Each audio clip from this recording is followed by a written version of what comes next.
지난 3일간도 열심히 살아가신 여러분들 정말 주님의 이름으로 사랑하고 환영하고 축복합니다.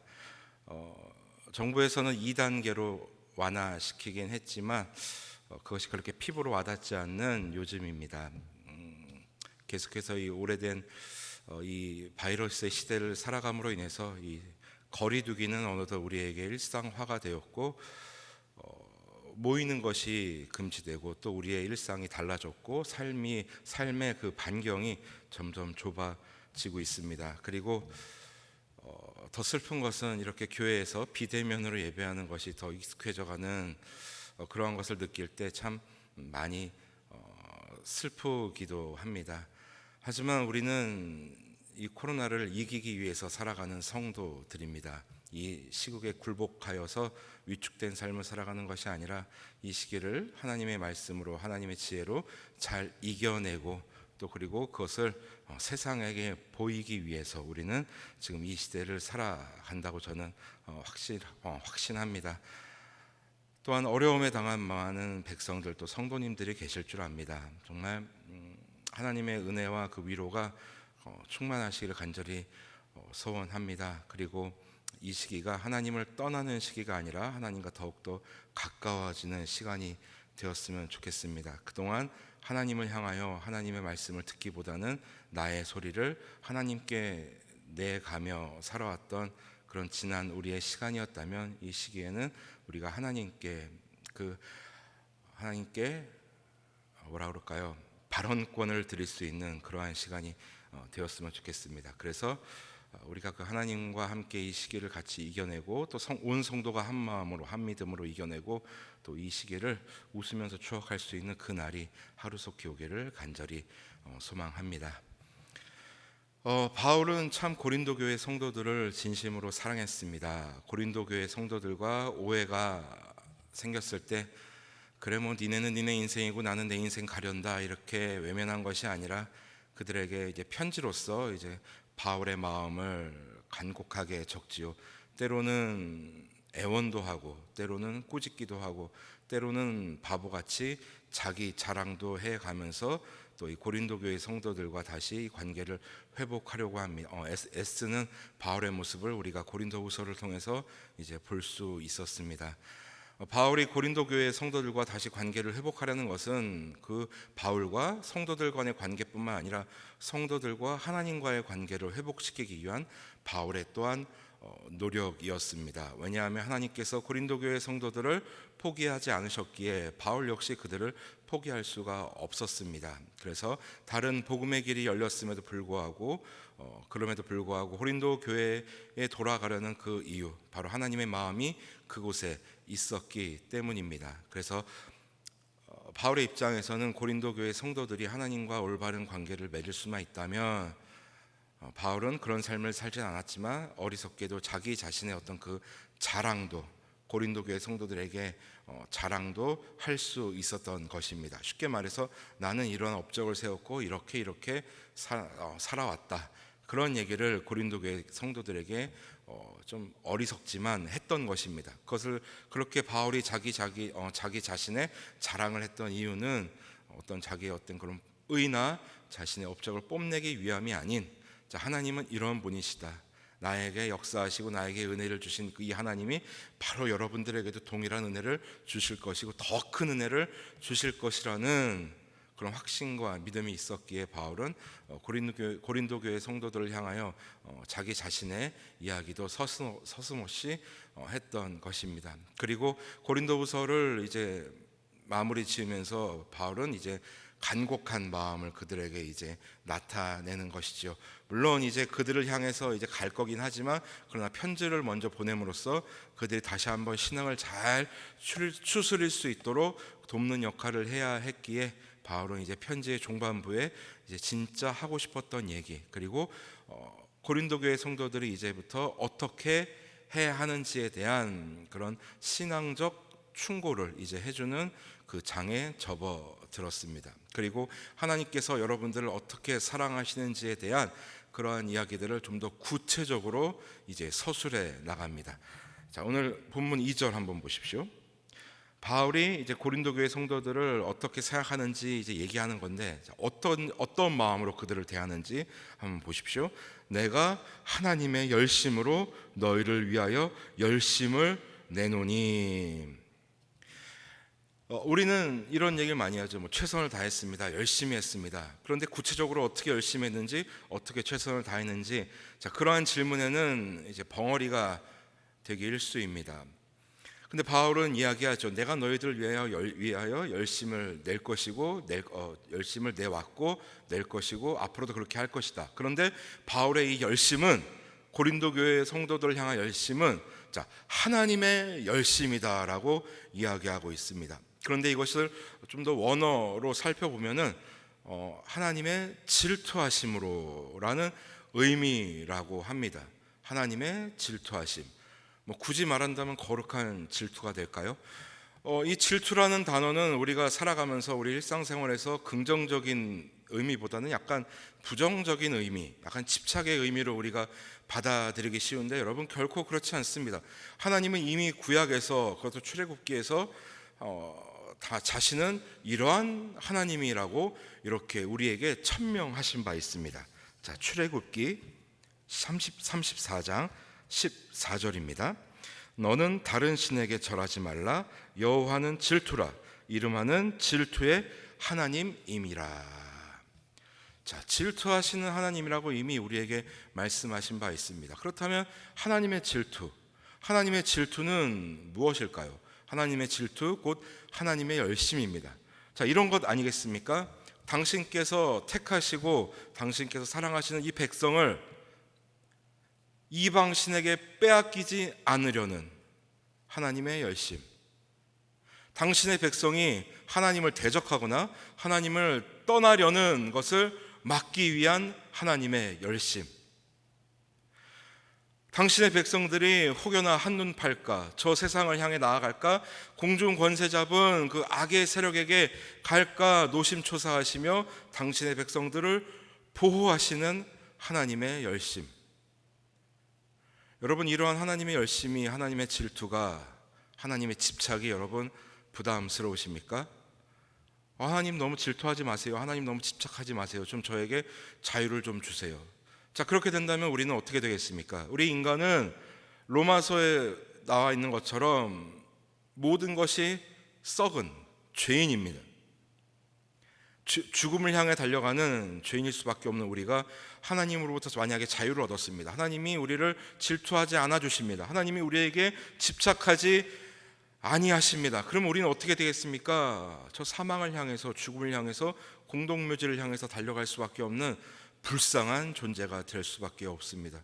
그래서 하나님은 그렇게 당신의 백성을 구약에서 나와 있는 것처럼 빼앗기지 않으려고 끊임없이 찾아가시고 당신의 그 열심으로, 그 질투하심으로 당신의 백성들을 보호하셨습니다. 그럼에도 불구하고 그 하나님의 질투한 하나님을 믿지 못하고 신뢰하지 못하고 떠나려 했던 것이 우리 인간의 본 모습입니다. 그래서 이 하나님의 질투하심이, 하나님의 열심이 어디까지 이르렀느냐? 자신의 독생자이신 성자 하나님 예수 그리스도를 이 땅 가운데 보내주셔서 십자가에 매달아 죽이시기까지 하는 그 열심을 우리에게 보여주셨습니다. 쉽게 말해서 내가 더 이상 어떻게, 이거 말고 이 이상 내가 더 어떻게 하냐 이거죠. 그리고 예수님께서 승천하셨습니다. 그리고 하나님께서는 그냥 그렇게 우리를 내버려 두신 게 아니라 성령 하나님께서 이제 이 땅에 오셔서 우리와 동행하시며 우리를 가르치시고 우리에게 깨우침을 주십니다. 그렇게 하나님은, 이 삼위 하나님은 지금도 불철주야 우리를 위해서, 혹여나 당신의 백성들이 당신을 떠날까, 혹여나 당신의 백성들이 딴 마음을 품을까, 혹여나 당신의 백성들이 이 코로나에 질까 전전긍긍하시며 그 질투하시는 마음으로 우리를 보호하신다는 겁니다. 그러한 마음으로 바울이 고린도 교회 성도들을 대한다고 합니다. 하나님의 열심으로 너희를 위하여 열심을 내노니. 우리가 잊지 말아야 될 것은, 여러분, 이미 사도 바울은 고린도전서를 통해서 고린도 교회를 향해서 이미 헌신했던 사람이고, 또 또 고린도 교회가 고린도 교회가 세워지기까지 그야말로 중추적인 역할을 했던, 아니 핵심적인 역할을 했죠. 그러한 사도 바울이었습니다. 바울은 이미 고린도 교회 성도들을 위해서 열심을 냈던 자였습니다. 그래서 엄밀히 말하면 자신과 대적하고 하나님을 대적하는 그들을 버려도 누구도 뭐라 그럴 사람 없습니다. 그러나 바울은 그렇지 않았습니다. 하나님의 열심으로, 그 열심을 가지고 내가 너희들에게 열심을 내겠다. 여러분, 하나님을 질투하시는 하나님이시라는 거 여러분 기억하십시오.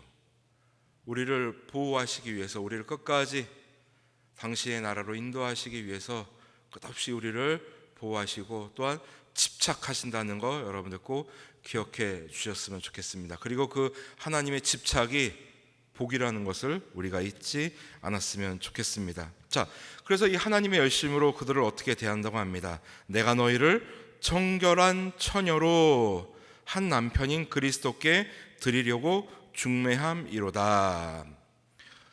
참 이런 거 보면은 바울은 그렇게 글을 어렵게 쓰는 사람이 아니었던 것 같습니다. 굉장히 이해하기 편하게 당시 풍습을 들어서 쉽게 설명했던 그런 능력 또한 있었던 자로 우리가 또 생각되어집니다. 자, 바울은 얘기합니다. 내가 너희를 정결한 처녀로. 여기서 정결하다는 것은 우리가 알고 있는 순결한, 무엇과도 섞이지 않은, 훼손되지 않은, 오염되지 않은 그런 뜻입니다. 자, 순결한 처녀로, 정결한 처녀로 한 남편인 그리스도께 드리려고 중매함이로다. 그런데 여러분 생각해 보십시오. 고린도 교회 성도들은 지금 엄밀히 말하면 정결한 처녀가 아닙니다. 순결한 성도들이 아닙니다. 이미 거짓 교사들, 거짓 사도들의 꾀임에 빠져서 바울과는 오해를 가지게 되었고, 또 바울과 거리가 멀어진 것뿐만 아니라 하나님과도 멀어진 그런 삶을 살아왔습니다. 하나님의 말씀을 혼잡하게 하는데 일조한 사람들이 바로 당시 고린도 교회 성도들입니다. 그러니까 이미 이들은 정결한 처녀가 될 수 없습니다. 순결한 처녀가 될 수 없습니다. 자, 그럼에도 불구하고 바울이 그들을 정결한 처녀로 그렇게 만들겠다, 그렇게 도와주겠다라고 얘기하는 것은, 그들이 비록 그러한 죄를 저지르고 그러한 그릇된 실수를 범하였지만, 그러나 그들이 다시 예수 그리스도와 연합한다면, 여기서 이 중매라는 말의 그 원어적인 의미는 결합시키다, 연합시키다 이런 뜻이라고 합니다. 자, 그들이 다시 그리스도와 온전하게 연합한다면, 그리스도와의 코이노니아에 참여한다면, 그들의 죄는 십자가의 보혈로 깨끗이 씻겨지겠지요. 마치 우리의 지난날의 모든 과오가, 아니 지금 오늘날 이 시간에도 짓고 있는 우리의 죄가 예수 그리스도의 그 보혈로 인하여 깨끗게 사하여진 것처럼, 그래서 그 예수 그리스도의 보혈로 인하여, 그리고 그 예수 그리스도와의 연합을 통하여 하나님께서 우리를 의롭다 칭해 주신 것처럼, 하나님께서 그 고린도 교회 성도들을 의롭다, 정결하다, 순결하다 이렇게 칭해 주신다는 겁니다. 바울은 지금 그 작업을 하겠다라는 것입니다. 나와의 관계뿐만 아니라, 나와의 관계는 접어두고서라도 여러분들이 다시 그리스도와 온전한 연합을 이룰 수 있도록, 하나님과 올바른 관계를 맺을 수 있도록, 세상의 어떤 그런 소리에 귀 기울이는 것이 아니라, 여러분들의 소리에 집중하는 것이 아니라, 여러분들의 목소리는 닫고 여러분들의 입은 침묵을 지키고 여러분들의 귀를 활짝 열어 하나님의 말씀을 들을 수 있는 그러한 정결한 그리스도인이 될 수 있도록 내가 돕겠다. 중매함으로라는 표현을 썼습니다. 중매함으로. 여러분, 이 중매함으로라는 표현이 굉장히 중요합니다. 여러분 잘 한번 생각해 보십시오. 여러분들 가운데 이제 중매로 혼인하신 분들이 꽤 되실 겁니다. 중매를 설 때 여러분 한번 그때를 생각해 보십시오. 저는 이제 중매 결혼이 아니라서 이제 드라마나 영화상에서 봤던 것밖에 그런 장면밖에 상상할 수 없는데, 자, 어떤 남녀를 어떤 사람이 와서 둘을 소개시켜 줍니다. 이 사람 괜찮고 이 아가씨 정말 착하고 믿음도 좋고 정말 어디 내놔도 손색이 없어 하면서 막 소개해 주죠. 그리고 중매쟁이의 중요한 역할이 있습니다. 그 남자와 여자를 잘 말할 수 있도록 물꼬를 터주고, 중매쟁이는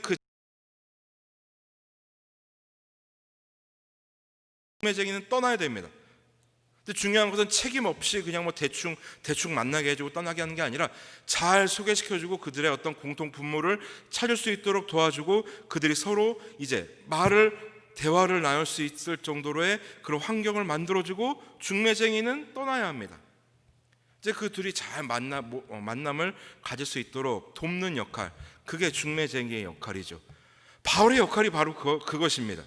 바울의 역할이 바로 그겁니다. 고린도 교회 성도들을 향해서 열심을 냅니다. 그들을 향해서 다시 갈 것입니다. 그리고 그들이 그리스도와 또 하나님과 삼위 하나님과 올바른 관계를 맺도록 도울 것입니다. 그리고 중요한 것은 바울은 이제 그 고린도 교회에 영원토록 머물러 있는 것이 아니라 떠날 것입니다. 그것이 바울의 어떤 삶의 모습이었던 것입니다. 어디 뭐 고린도 교회만 그렇게 했습니까? 에베소 교회도 그렇게 했고 빌립보 교회도 그렇게 했고 또 데살로니가 교회 등등 모든 교회를 이제 신앙 공동체를 세우고 바울은 떠났습니다. 즉 하나님과의 어떤 그 관계에 있어서 어떤 걸림돌이 될지도 모르는 그런 상황을 알고 있기 때문에 이제 자기 자신은 빠지는 것입니다. 그런데 여러분 생각해 보면 우리 그리스도인의 삶은 이 떠남의 연속이 아닐까 생각됩니다. 이 떠난다는 것은, 떠남은 우리 그리스도인의 숙명이라고 생각됩니다. 여러분 아브라함을 생각해 보십시오. 아니 아브라함보다도 먼저 노아를 생각해 보십시오. 노아는 그렇게 동네 사람들의 조롱 속에서도 하나님의 명령에 따라 수십 년간 이제 방주를 만듭니다. 그리고 하나님께서 비를 내리실 때 그 방주를 타고 여기저기 이제 떠나게 되지요. 이제 아라랏산에 다다르기 전까지 계속해서 이제 방랑의 삶을 보내지 않습니까? 노아가 그랬고 모세가 그랬습니다. 본토 친척 아비의 집을 떠나라는 하나님의 명령에 순종하여서 그렇게 삶을 살았습니다. 어디 아브라함만 그랬습니까? 모세도 그렇습니다. 광야로 떠나게 되었고 또 광야에서는 여호와 하나님을 만남으로 인해서 다시 또 이집트로 떠나서 백성들을 데리고 다시 또 가나안 땅으로 떠나는 그야말로 떠남의 삶을 살았습니다. 그리고 수많은 구약의 선지자들이 떠났습니다. 하나님의 말씀에 순종하며 떠났습니다. 그런데 여러분 그들의 떠남은 저주받은 길이 아니요 슬픔의 길이 아니요 눈물의 길이 아니요 복된 길이었습니다. 생각해보면 그들의 떠남으로 인하여 우리가 더 하나님과 가까워질 수 있었습니다.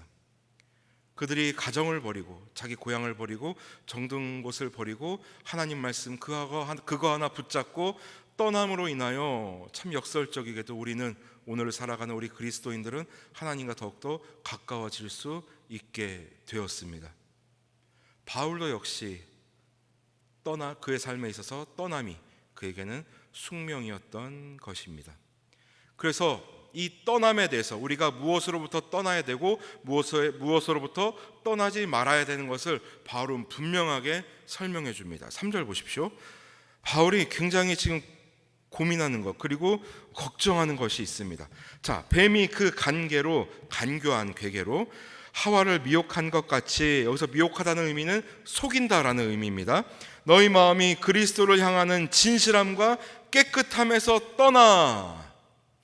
바울이 왜 이런 걱정을 합니까? 약간 인간적인 걱정이 포함된 건데 이미 고린도 교회 성도들은 그러한 이 실수를 범하지 않았습니까? 그런 거짓 교사들을 조장하는 사단의 꾀임에 빠져서 하나님과 멀어지고 바울과도 멀어지고 그들의 신앙생활이 무너졌던 그런 경험이 있었습니다. 그렇기 때문에 그러한 사단의 그 사명은 우리 그리스도인들이, 하나님의 백성들이 하나님과 떠나게 만드는 것, 이 생명의 길에서 떠나게 만드는 것이 그들의 사명 아니겠습니까? 그래서 이 사단의 이 악한 영들이, 이 악한 영이, 악한 간교한 계계가, 간교한 계략이 고린도 교회 성도들을 다시 속일까봐, 속여서 그들이 어떻게 됩니까? 그들이 진실함과 깨끗함에서 떠나. 여러분, 이 그리스도의 진실함과 깨끗함에서 우리가 떠나 있어야 됩니까? 아니면 거기에 꼭 붙어 있어야 되어야 되겠습니까? 제가 이제 떠남은 그리스도인의 숙명이라고 말씀드렸지만 이 그리스도의 진실함과 깨끗함에 우리가 붙어 있어야 되겠습니까? 떠나 있어야 되겠습니까? 당연히 붙어 있어야죠. 우리의 코끝에 호흡이 멎는 그 순간까지 우리는 이 그리스도의 진실함과 깨끗함에 붙어 있어야 됩니다. 그런데 마귀의 그 관계로 인하여 고린도 교회 성도들이, 아니 오늘 살아가는 우리가 하나님을 떠날까봐 하나님을 떠날까 봐. 하나님을 떠나는 순간 우리에겐 죽음밖에 존재하지 않게 됩니다. 자, 그렇게 떠나 부패할까 두려워하노라. 부패가 뭡니까? 부패. 썩는 것 아니겠습니까? 썩는 것은 어떻게 됩니까? 시간이 지나면 흔적도 없이 사라지고 혹은 사람의 눈에 보이게 되면 절로 치워버립니다. 아니면 불태워버립니다. 그 끝이 없습니다. 허무입니다. 존재의 이유가 사라져버립니다. 그것이 부패입니다. 그렇게 될까봐 바울은 걱정하는 것입니다. 자, 여러분들은 그리스도의 그 깨끗함과 진실함에서 떠나면 안 됩니다. 그러나 여러분들의 어떤 그런 고집에서, 여러분들의 그러한 아집에서, 여러분들의 그릇된 신앙에서, 아니 여러분들의 어떤 세속적인 욕망에서는 여러분 떠나야 됩니다. 떠나야 됩니다. 어쩌면 하나님께서, 저는 지금도 이 코로나가 과연 어떤 의미가 있는지 계속해서 하나님께 여쭙고 있습니다. 계속 여쭙고 있는 중인데, 이 코로나를 통해서 하나님께서 우리에게 원하시는 것이 한 가지 있다면 이러한 가운데서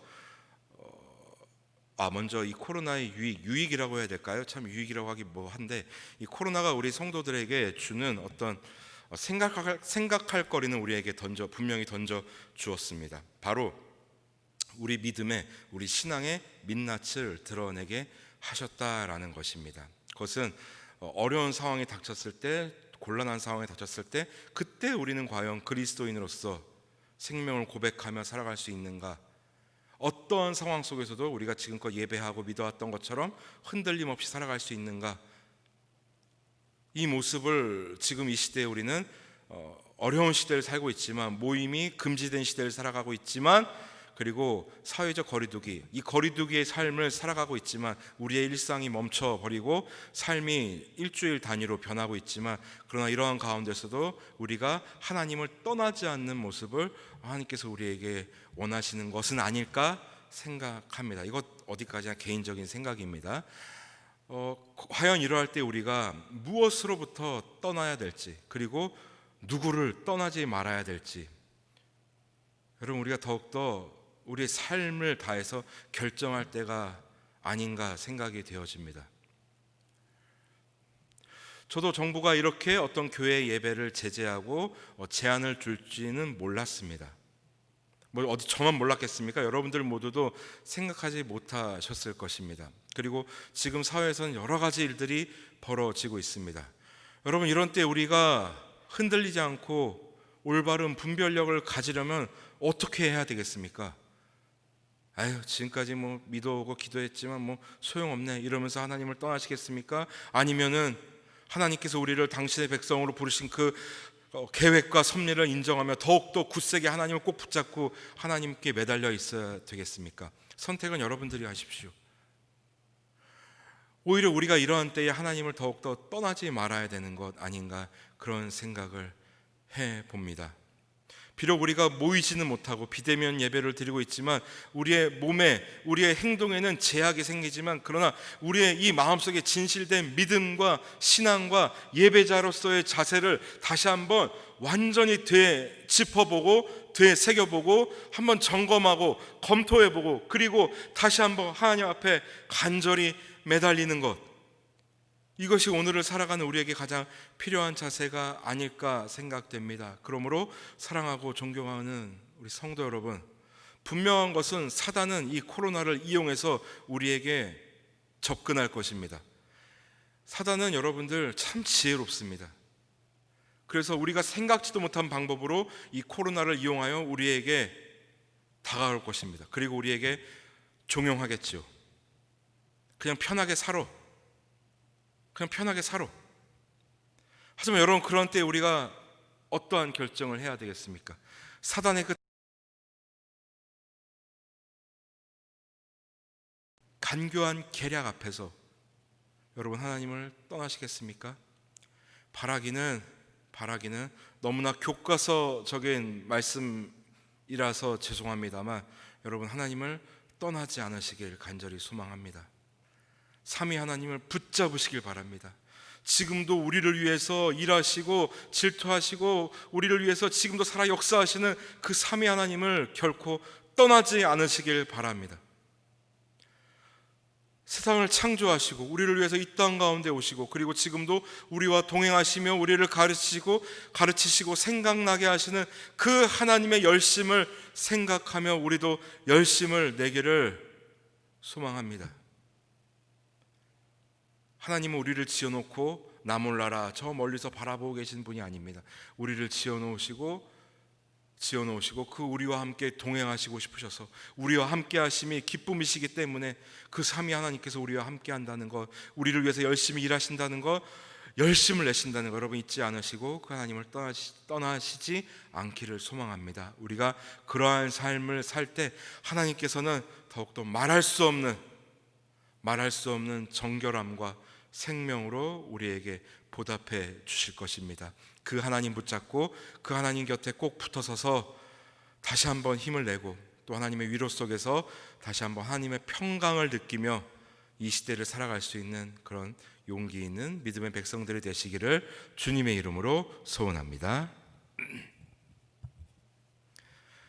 하나님 감사합니다. 지금도 우리를 위해서 열심히 일해 주시는 그 하나님 너무나 감사를 드립니다. 우리를 위해서 질투해 주심을 감사를 드립니다. 우리를 거룩히 집착해 주셔서 감사합니다. 하나님의 그 열심이 없었다면 우리는 이미 저 사망의 자리에서 신음하고 있었을 것입니다. 그러한 우리를 사망의 자리에 있지 않게 하시고 생명의 자리로 있게 해주심을 생명의 자리로 옮겨주셔서 주님 너무나 감사를 드립니다. 하나님, 우리가 어려운 시대를 살아가고 있습니다. 그 누구도 살아보지 못했던 시대를 살아가고 있습니다. 하나님을 떠나기에 딱 좋은 시대를 우리가 살아가고 있습니다. 그러나 우리는 하나님을 떠나지 않기로 다짐합니다. 하나님, 우리가 그러한 위대한 믿음의 삶을 살아갈 때 우리의 믿음의 후손들이 우리의 삶을 보고 또한 그들이 깨달아 더욱더 하나님께 나아올 줄 믿습니다. 그런 거룩한 선순환이 우리 역사 속에 있을 수 있도록 하나님 우리의 삶을 인도하여 주옵소서. 하나님, 코로나로 인하여 어려움 겪고 있는 많은 백성들을 주님 붙잡아 주시고 흔들리지 않게 하나님 그들을 위로하시고 그들이 하나님을 떠나지 않도록 하나님 보호하시며 은혜와 평강을 날마다 매 순간마다 더하여 주옵소서. 그리고 하나님의 뜻을, 하나님의 계획을 하나님 보여 주옵소서. 그리고 우리도 그 하나님의 생각과 뜻을 알고 이 시기를 지혜롭게 슬기롭게 이겨낼 수 있는 믿음의 백성들 되게 하여 주옵소서. 날마다 하나님과 가까워지는 우리의 삶이 되게 하여 주옵소서. 이 모든 말씀 우리 주 예수 그리스도 이름으로 기도드립니다. 아멘.